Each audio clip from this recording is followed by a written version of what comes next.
Once upon a time, there was a wealthy English family with a stern and neglectful father and 2 spoiled kids.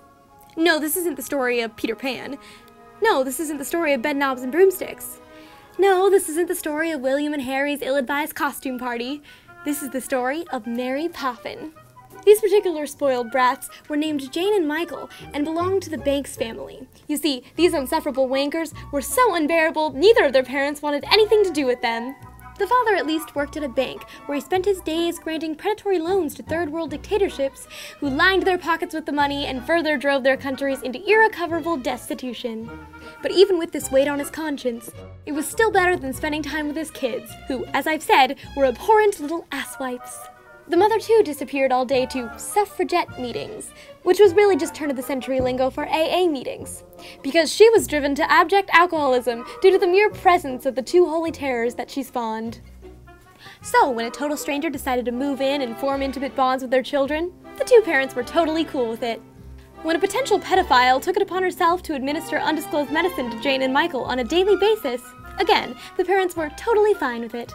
And when a possible homicidal necrophiliac left their children in the custody of a man who earned his living crawling down other people's chimneys, again, the parents couldn't give 2 shits. This stranger, of course, was Mary Poppin. Mary was in possession of fantastical powers such as flight, telekinesis, and the ability to match with whoever she wanted to on Tinder. Unfortunately, rather than employing them to benefit humanity, say by preventing World War I, which was just a few years away, she chose to use them to complete the mundane chores of the 2 idiotic jackanapes that she babysat for. Everything was going swimmingly for the Banks, until Mary Poppin was arrested.